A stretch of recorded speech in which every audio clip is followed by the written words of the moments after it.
بسم الله الرحمن الرحيم الحمد لله رب العالمين والصلاة والسلام على رسول الله صلى الله عليه وسلم ዛሬ እንግዲህ የመጨረሻዎቹ ወቅቶች ላይ ስለሆነ ስለመጨረሻው ቀን ማሰባችን አይቀርም ያው የለምነውና አላህ ጋር ምን ፈልጋቸው ትልቁ ጊዜ በእነዚህ ውድ ቀናቶች አላህ ምን ተቃይ ሚና ናር ከጀሃነም ነፃ ወጥቷል ከሚላቸው ሰዎች ለመሆን ነው ምን ለፈው አላህ ከጀሃነም ነፃ ከሚወጡትና ወጥቷል ተብሎ ከተረጋገጠላቸው ሰዎች አላህ ያድርገን ወንድምህቶች እንግዲህ ሰዎች ነንና በሰዎች ሂደት ውስጥ ነገ አላህ ፊት ሂሳብ ስንቆም ሁላችንም ምን ፈልጋቸው እንዲያዙልን እንዲመዘገቡልን ምን ፈልጋቸው ብዙ ስራዎች አሉ يوم القيامة عندك استثناء الله وصلاشتنا لا نسالاشتو ودركوኝ يا إخوة الإيمان الله سبحانه وتعالى ጋር ሁለት ሰዎች ይቀርባሉ ሁለት ሰዎች የሚቀርቡት ሁለት በዱንያ ላይ የተበዳደሉ ሰዎች ናቸው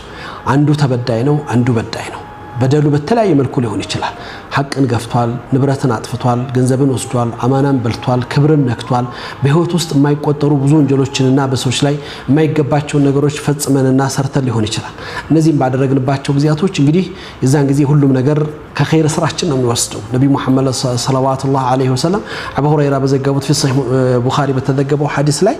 ዛሬ ሂሳባችን እንድንጨርስ ነው የነገሩን አይደለም ምክንያቱም የዛን ቀን ሂሳቡ በገንዘብ አይደለም ሂሳቡ የሚደረገው ከخير ስራችን ነው የሚወሰደው ዋጋ ምንከፍልበት በብዙ ጥረትና ውጤት በብዙ ጥረትና ልፋት የመጣው خير ስራችን ነው ለሌላ ተላልፎ የሚሰጥብን ለዚህ ነው ነብዩ ሰለላሁ ዐለይሂ ወሰለም ጋር ይሄን ቃል ሂደት ሲገልጹት አላህ ጋር ቀርበው ሰውየው ጌታዬ ይሄ ሰውዬ በድሎኛል ሐቄን ወስዷል ዋጋ ይከፈልልኝ ይላል አላህ ይዘ ሰውዬ خير ስራ አለቀ خير ስራ ሁሉ ዳ በተከፍሎበት አለቀ ምንም የለውም ኦኬ እንደዛ ከሆነ ከኔ ወንጀል ተጨምሮ እሱ ጋር ይሰጥልኝ ሱብሃንአላህ አስቡት ምን ያህል ከባድ እንደሚሆን خير ስራው ከኔ ተጨምሮ መጥፎ ስራ እሱ ላይ ይጨመርለት ይቀነስልኝ ለኔ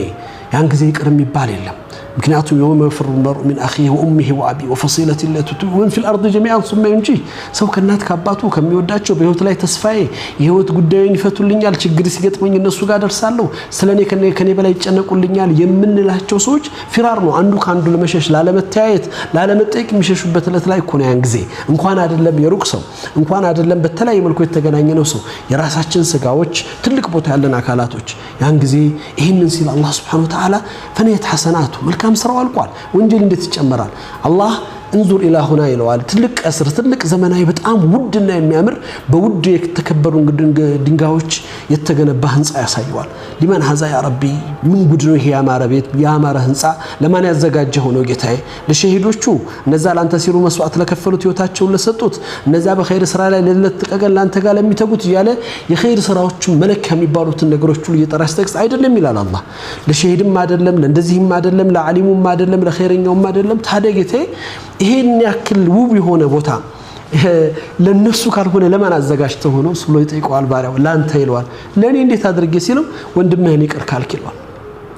ሱብሃንአላህ ከባድ ነው አያችሁት ወንድሞች ምን ያህል ከባድ ቀን እንደሆነ ወንድምህን ይቅር ካልከ ይሄን ህንጻ አንተ ነህ የምትወርሰው ይለዋል አፎፍታ ያ ረቢ ይቅር ብያለሁ ለዚህ ነው አውፍታን በሉ በዚህ ባሽለው አخرቀር የሚባለው አውፍ ብያለሁ ሲለው በል ወደዛ ሂድ ወንድምህን እጁን ያዝና ግባ ይላል አላህ Subhanahu Wa Ta'ala አስቡት ይኸውታል ኢማን ወንጀላችን በሚለካበት ወንጀላችን የሰው ወንጀል ይጨመርበት በሚጣርበት ጊዜ ብዙ ጊዜ ሰዎች በህይወታችን ላይ ያበረከቱትን መልካም ነገር ረስተን ወንጀሎችን ብቻ በመንቆጥርበት ጊዜ አላህ Subhanahu Wa Ta'ala ደግሞ ረህመቱ ሰፊ የሆነው ጌታ በአውፍታና በይቅርታው አካቶ አውፍ ማለት ደረጃውንና ክብሩን በሚገርም መልኩ አሳይቶ